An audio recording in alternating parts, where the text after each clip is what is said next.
Yeah, ready to go? Hi again. Right, so over the next 55 minutes or so, this is going to be about FPGAs and open source FPGA tool chains.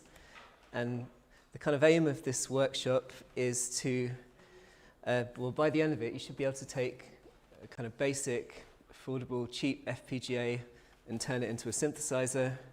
And also, we're going to look at a method of sound synthesis which is very amenable to running on these sorts of platforms.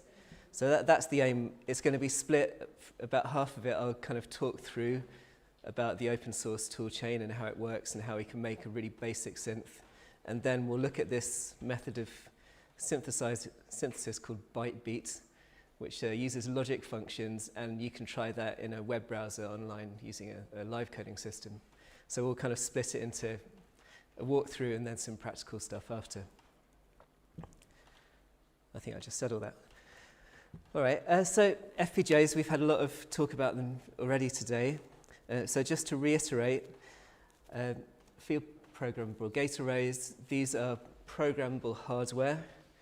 They're quite useful for music because they're really super powerful and parallelizable and high frequency. So we can run some very powerful DSP processors on them.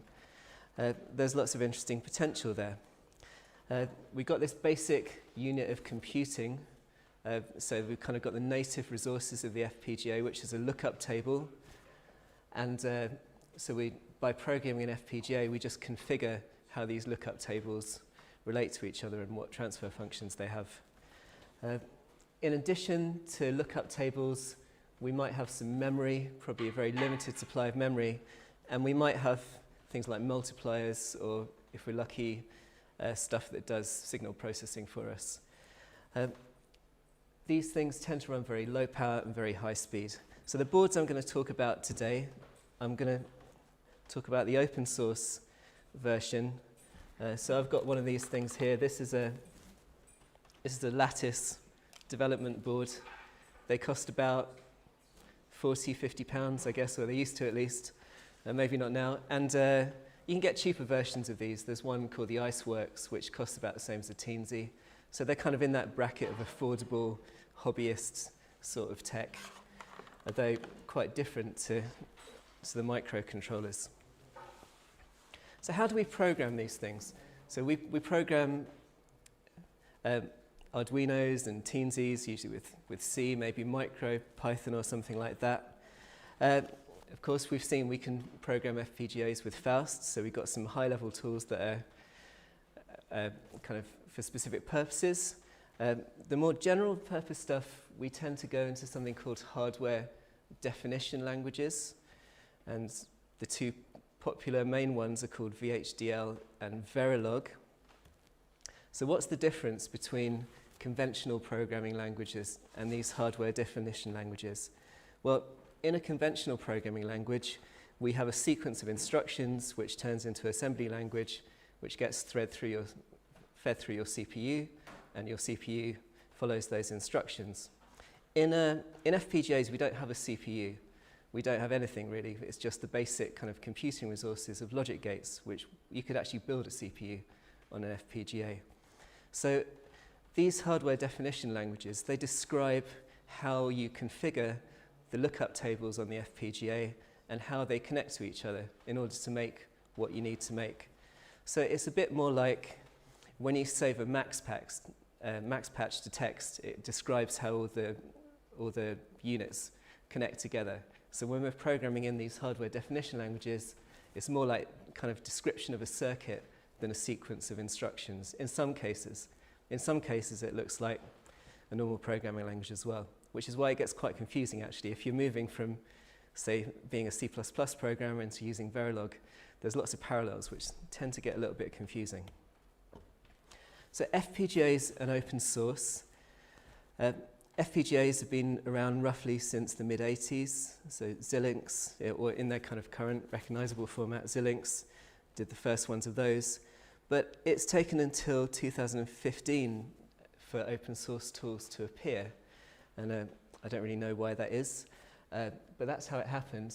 So there's something called Project Ice Storm, made by someone called Clifford Wolf. And what he did is he took this chip here, the Lattice Ice 40, and he reverse engineered, or he and his team, reverse engineered the bit stream that gets produced when you configure the FPGA, and kind of worked out how to build a compiler for it.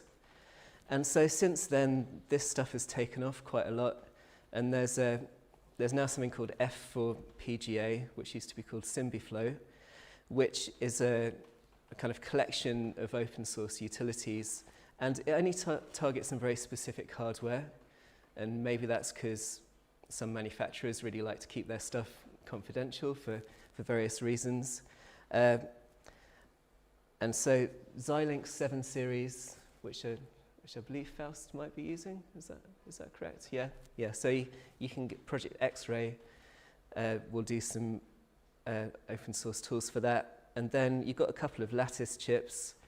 Lattice are quite a small FPGA manufacturer in comparison to people like Xilinx, and then you've got some newer GoWin FPGAs, which seem quite cheap as well. I think they had a kind of $5 FPGA or something like that. That was quite kind of small FPGA, but it makes these things accessible and affordable for hobbyists and artists, which is great. And so what Ice Storm has led into is this thing called Yosis, which it's on GitHub. And what this is a collection of utilities which let you take some of these hardware boards that it'll interact with and write software, but configure them to do computing, because I think writing software is probably the wrong way to describe it. And so what I'll do is just show you an example of how this stuff works to make a really basic synthesizer with one of these boards, and then we'll go through and try the synthesis technique ourselves. So this is the Lattice chip. This is the dev board that Lattice themselves makes. I think that the chips themselves are much cheaper than the dev board. They're probably $5 or $10 or something like that. Used to be, yeah. So everything's gone up in price at the moment for unfortunate reasons. So what can we do with this chip, and how does that relate to how we think about making sounds? So this chip has got 8,000 logic gates on it, which you can configure to do what you want. And it's not a huge amount in FPGA terms. Some of the more expensive ones can have 100,000 or much more than that. But for a cheap FPGA, that's pretty good. It's got 2 PLLs, phase locked loops, and what they do is allow us to make clocks that are different clock rates than the system clock. The system clock runs at 12 megahertz. You can use these PLLs to get clocks 10 times that if you like. It's got a bunch of RAM blocks that total up to about 16K, so it's really, really low memory, even compared to some of the very small microcontrollers. And so basically, it's really basic. It's kind of native computing resources that you need to put quite a lot of work into figuring out how to configure to make sounds. So what does this all mean in terms of sounds? Well, within these resources, if we take some kind of classic methods of synthesis, well, if we're going to do something sample-based, we could do something with wavetables, maybe. You could fit some wavetables into 16K. There's nothing to stop you soldering a RAM chip onto these boards. That's a different level of complexity as well. We could do FM pretty well with it. We could get some sine wave tables and do FM or PM synthesis. Virtual analog, well, it doesn't have a floating point unit, but we can simulate that. We can use fixed point. That'll take up a whole load of resources, though. But you can do some sort of virtual analog, kind of traditional floating point DSP on them up to a point, but it will fill up pretty quickly. Physical modeling, we could probably do that as well because it's very parallelizable. I don't know how much would fit onto these small boards. Or there's other forms of synthesis which we can try out as well, and we're going to look at one of those. So first of all, let's have a look at this tool chain. So if I go into, actually maybe it's good to talk about through this DAC first. So what I will show you is how to make a really cheap DAC for FPGAs. So we don't need to add a sound card onto them. We can just, or a DAC chip separately. We can just use the FPGA itself using something called pulse density modulation. So how does this work? What we do is we take a waveform and we quantize it into zeros and ones. And as you can imagine, that potentially that could sound really awful, but if you do it at a really high frequency, you can get a really high quality signal. So I'm just going to defer to a different paper on this for a very nice example of how this works as a visual analogy. So this is a paper called Understanding PDM Digital Audio. And the visual analogy here, so on the left we've got a grayscale image, and in the middle here, this image has been thresholded into black and white, ones and zeros. And it doesn't look very good. So we've lost all the subtleties out of the image. This image on the right is still actually made out of black and white, or just black dots. But what's happened is these dots have been distributed according to the grayscale of the image. So we've turned it into a binary image. There's no kind of grey, there's no grey in this image, it's all just black dots, but they're distributed in a particular way that gives the impression of grey. So in PDM, we do a very similar thing. We take a waveform and we run it through some processing that generates a stream of pulses at a much higher frequency than the original waveform. And when we listen to those, they give us the impression of the original waveform. And what's nice about that is you can do that with a digital pin. So you don't need anything special other than a filter. So you put a low-pass filter on the end, and which kind of averages out all the pulses back into the original waveform. So the circuit for that is, just find the slides.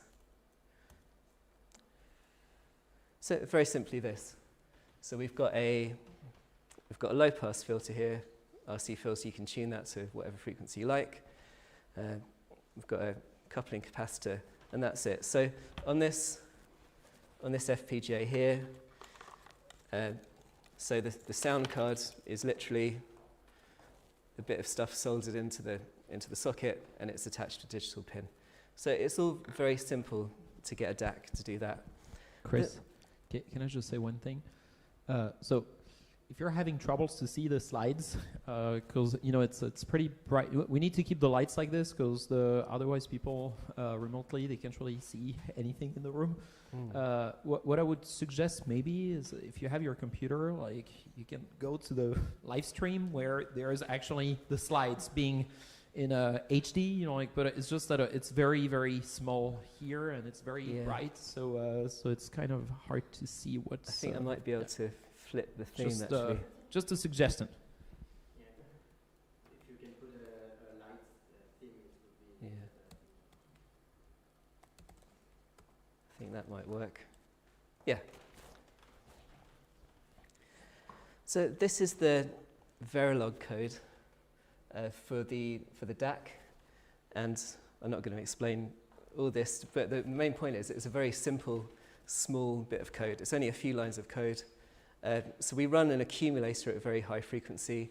Every time it overflows, we output a spike, and that kind of gets added into this pulse train of PDM.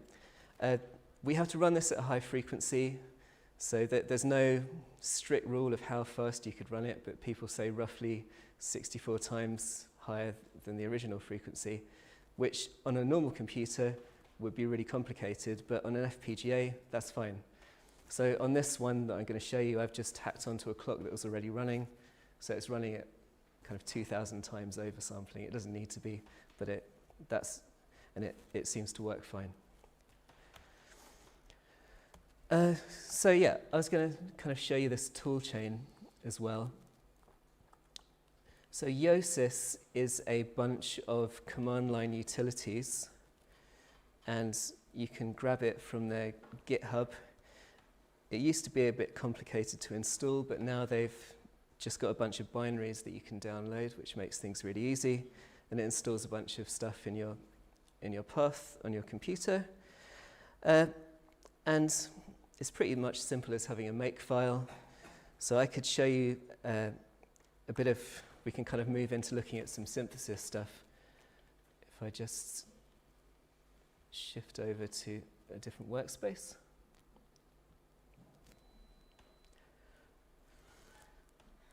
So I can talk through the kind of rough architecture of how you turn one of these boards into a very simple synth. So this is all Verilog, but I can kind of explain roughly what's going on. So basically we specify a master clock for the system, and then I've got something which is an audio engine which divides that clock down to 44.1 kilohertz. It doesn't have to be that actually, it could be anything really.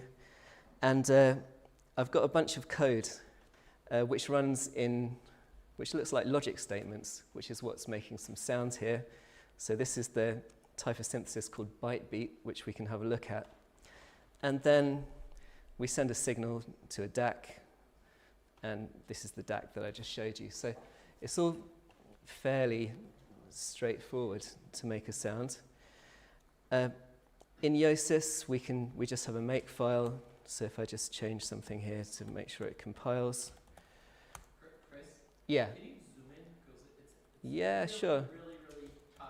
How about that? Is that? Yeah. So this was, when we make, so on conventional computers we compile, so we take our code and it turns it into assembly language. On the FPGA, what we do is we take our Verilog hardware description, and it gets turned into a bunch of logic gates and how they connect to each other. So that's step one. And once it's done that, it gets put through something called a place and route, which is an optimization process which tries to fit all those logic gates onto the hardware of your FPGA in the most optimal way. And I think it uses things like simulated annealing. So it's a kind of a discrete optimization process that figures out different combinations until you get an optimal circuit. So when I typed make there, it did all that sort of stuff. If we go up a bit, we get a report of how much resources it used on the FPGA. So to make a sound, I've used about 1/16 of my FPGA there, or maybe 5%. And it gives you some kind of timing report to tell you how fast you can run this and if it's safe to run at that particular speed. And then the next step is I burn it to the FPGA. So if I just do that, then it flashes it all to the FPGA. And if I plug it in, this might be a bit loud because it doesn't have a volume control. Then let's see. I think. Oh, it doesn't have a volume, so. Oh yeah. If you could turn it up a little bit, actually. Yeah. So, it's doing something there. Okay. I think I've got a loose connection. So let's talk about this sort of synthesis then. So, like I said, doing kind of conventional synthesis in FPGAs, we might end up using a lot of resources. About kind of 10, 12 years ago, someone called Visnut online came up with this form of synthesis called byte beat, which basically allows you to use logic statements to make sound in a kind of quite a chiptune home computing sort of way. But it's really interesting to experiment with. So all these logic statements that you see here, we're basically taking integers, doing lots of kind of bit shifting, logic functions. And what we do is we have a time that counts up from whenever you turn the board on. And it's like functional rendering. You take the time and you make sound as a function of time using bitwise arithmetic and integers. And that's really amenable to FPGAs because it doesn't take up much resources. You can run this stuff with practically no latency. You don't need any complex things like floating point units. You don't need many arithmetic logic units and so on. So we can have a look at this form of synthesis.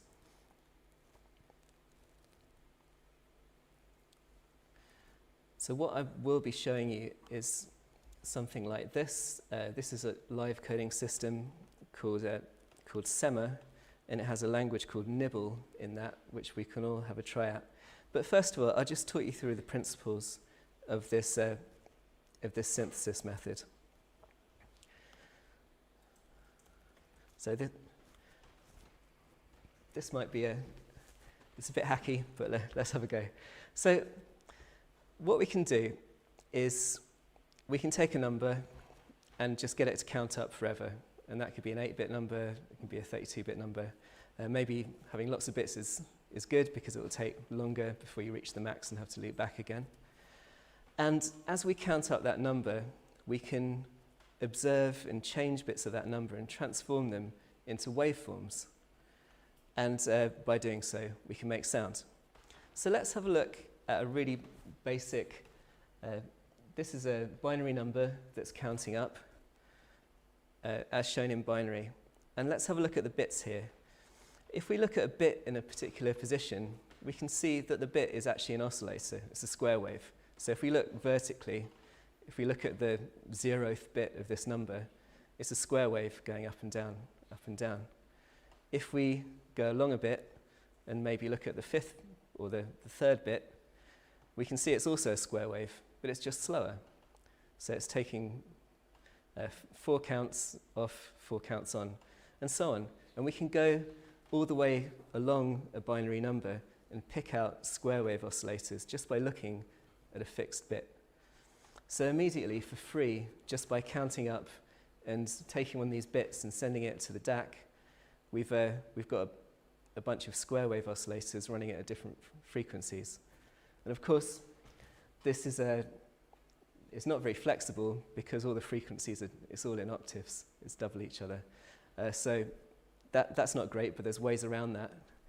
And we can do other interesting things like, so supposing I take this time and say I AND it with the number 255. So this would give us a saw wave, so we can kind of see a pattern going up in a ramp there. Now let's have a look at this in practice, and then you can go and try this making it yourself. So this is something called SEMA, which we've built at the University of Sussex on a AHRC funded project to explore different ways of live coding that incorporated machine learning as well. There isn't machine learning in this system here. And what it lets you do is design your own language. So we don't need to get into this, but this is the grammar for this language. So you can go and, it's got an audio engine and grammars that let you connect with the audio engine. And so with this is a byte beat language. Shall I just try and expand that a little better? And so let's try what I was just doing. So in this language, we've got this time, which is t. So this is an integer, 32-bit number, which is just rising all the time. I don't know how long it takes to get to 2 to the 32, probably quite a long time. And if we do t and 256, what I'm doing is I'm picking out the 9th bit of that number, which is going to be a square wave. And then if I shift that up a little bit, then we should be able to hear that on the DAC. So I'm just going to probe.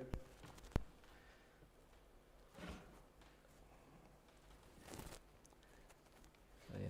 I'm just going to plug this laptop into the sounds.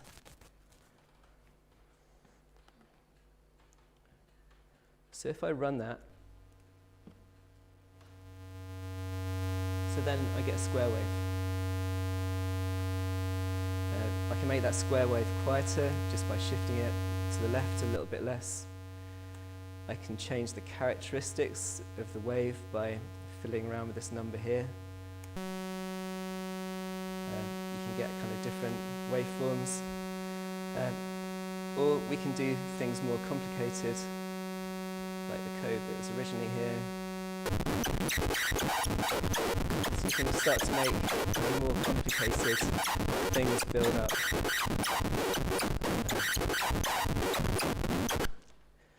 So for the last 20 minutes, what I suggest is we could try out this bytebeat language. So this is online. You can go to nibble.sema.luma.net and so maybe what we can do is just run through the first few steps, and then there is some help on there. So if you type Alt-M on here, then you get a bunch of help, and there's some tutorials on how, with some examples that you can try out, with a bunch of kind of different statements which you can go and cut and paste into the editor. So if you're listening on YouTube as well, you should be able to try this out at home. So you can just take these, paste them in, and see what happens. So it all sounds very 80s home computing, but that's kind of the fun of this language. Some of it's really quite indecipherable. It's because it's quite complicated, it's not always clear why a particular thing works and why a thing doesn't. So I suggest just going and trying it out and experimenting. So maybe if I leave this URL here, maybe we could go and kind of run through the basics, and then maybe in the last 5 minutes, if anyone's got a kind of really nice thing they want to play out loud or something like that, we can try that. So has everyone got a laptop? Oh, okay. Well, maybe you can work in groups if you don't have a laptop. It won't work on a phone, I'm afraid. But maybe you could do kind of work in pairs or groups if you haven't got a laptop. Did you say you opened the documentation? So if you go here and you click on the question mark, it shows you the instructions, which look bad because I've zoomed in my browser. But yeah, but basically Alt-M. It's quite a hacky interface.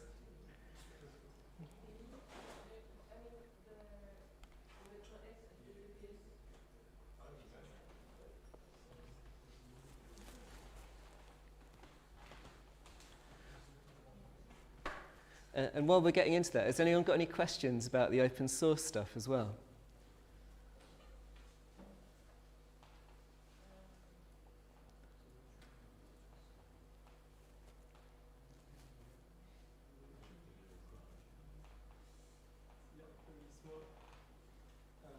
You get, is it also possible to put an input on this kind of FPGA system? Yeah, that's a really good question. So in theory, the principle that I showed you for the DAC with a slightly more complex circuit should work for the ADC. I haven't tried it yet, but I've got Lattice have published a guide to doing so. And so you need a couple of RC filters, and there's something special called an LVDS input, which is a comparator, which lets you take some of the hard work out of the ADC. So in theory, it's possible, but I don't know.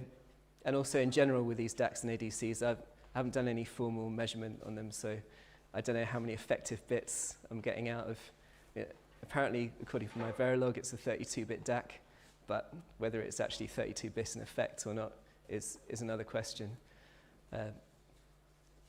Yeah, so yes, but who knows the quality, I think. Max about 10 bits. Yeah, okay, so you've done that? Yeah. Yeah, okay. It mostly has to do with the quality of your comparator. Yeah, okay. So you use the comparators on the LVDS? I've tried that, and I've tried external comparators as well. Okay, as well. Yeah. Yeah, so could you use 10 bits for sound? Well, I guess so. I mean, will it run at high frequency when you do that? Yeah, not really. No?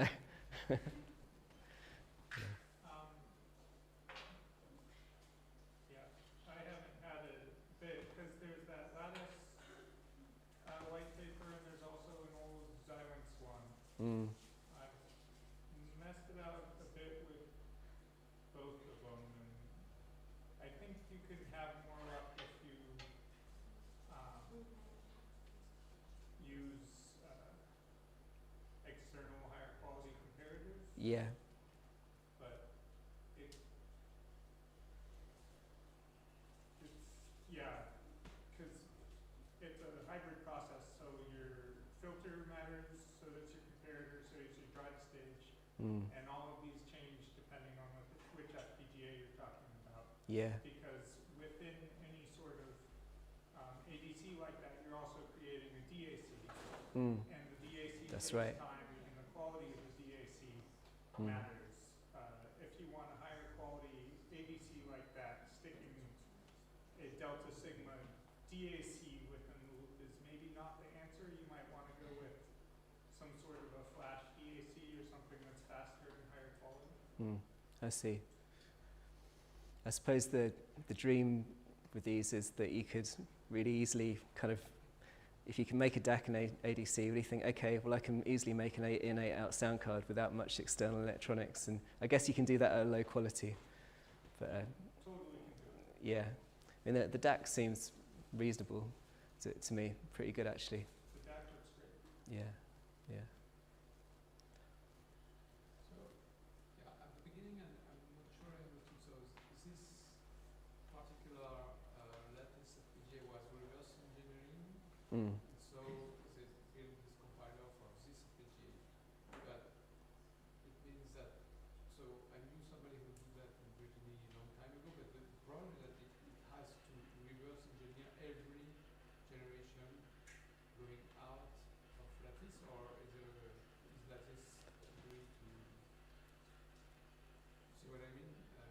You are stuck to Yeah. this particular lattice FPGA, and if there is a new FPGA, you cannot use. Yeah, I don't know if it, so that they list all the ICE40, particular ICE40 chips, which come in lots of variations, and they list the ones that it works with, and I think they've adapted it for another one called the ECP5, which you're using, right? My question is, how is it seen from lattice? Yeah, I know there was some politics, but I'm not quite, I think it happened independently from Lattice, and I guess they tolerated it because they didn't kind of get their lawyers to shut down the project or something. Did that either give them their new or bitstream format for new? Sorry, can you repeat that? Oh yeah. I was just wondering whether there is a hope to have at some point a collaboration between FPGA vendors and open source compiler guys who could provide this kind of tools, but Yeah. currently it's just they reverse engineer the bitstream Yeah, and then they provide the tools. As far as I know, they reverse engineered independently, and then, so I don't know if the open source community has a relationship with Lattice or not. I'm not sure if they do, but I guess Lattice have tolerated the open source Yeah. because they could have legally done something about it, I guess. I had another question. So the synthesis seems very fast. Mm-hmm. So is it because it's a small FPGA, or it's because it's not optimized, or what do you think? Oh, you mean, yeah, so that synthesized in a few seconds, right? Yeah. I think in this particular case, if you look at the Verilog, this is quite simple in Verilog terms. It's not using any memory. It's not using, well, it might be using the multipliers, but it's not pulling on extra resources. And I think there's just 2 clocks in the system. So as far as compiling goes, it looks straight. It's just LUTs used simply. So I don't think it's having a hard time. And it only used about, 500 out of 8,000 of the gates for this one. I think it takes exponentially more time to synthesize. So maybe for a small thing like this, it's just really quick. I've been paying attention to this because the reason I got into these, I was using them for live coding. So I used to have this thing called DJ FPGA, where there's 2 FPGAs, and I'd code one, and they're plugged into a DJ mixer, and then I'd code the other one, and I'd crossfade them.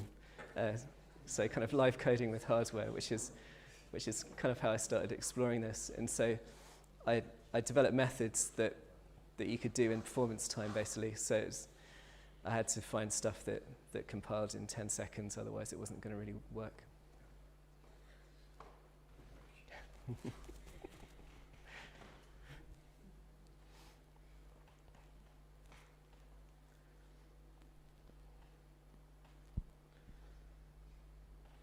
So I don't know, if there's no more questions about the open source stuff, we could just spend the rest of it trying out the byte-beat language, maybe, if anyone wants to do that.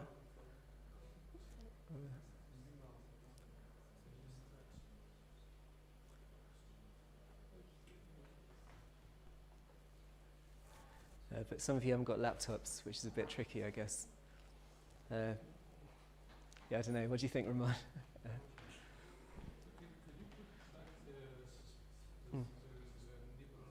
Yep. Yep.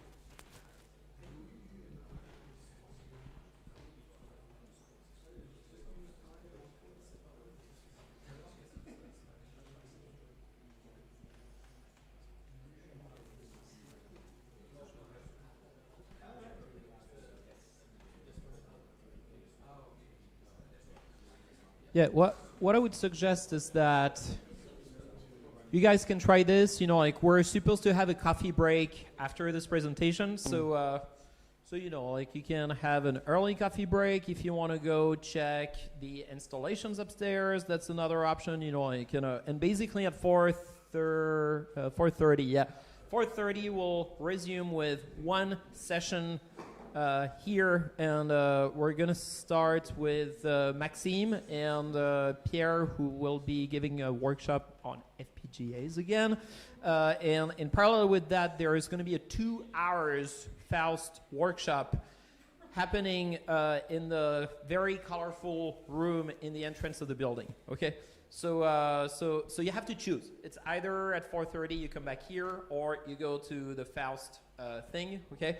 But in the meantime, until 4:30, you can either just check Nibble and ask questions to Chris, or go check the installations upstairs and maybe just have a break and talk to each other. So, yeah. Yeah, can I just point out that for our workshop, which is happening at 5:30, one will need a laptop if you want to be part of it interactively. I mean, you can sit and watch and listen, but the fun part is to actually make some noise. So bring your laptop.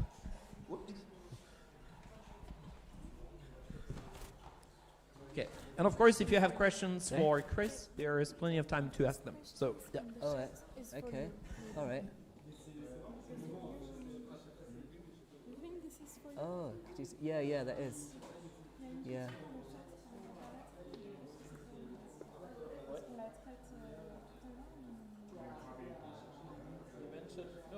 Well, yeah, I think we can. Well, I guess. Yeah, there is a. I could.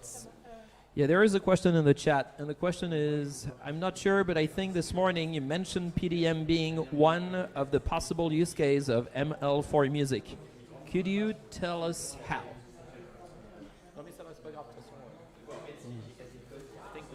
Yeah. What I could do is reply with a couple of papers in the YouTube chat. Maybe that's the easiest thing. Yeah, maybe. Is that on the YouTube chat? Yeah. Okay. Okay, cool. It's a French keyboard. Yeah. Actually, I'll reply from mine because Yeah, maybe I've got it's the easier, links. Yeah. Okay, so Thomas, Chris will reply to you directly in the chat.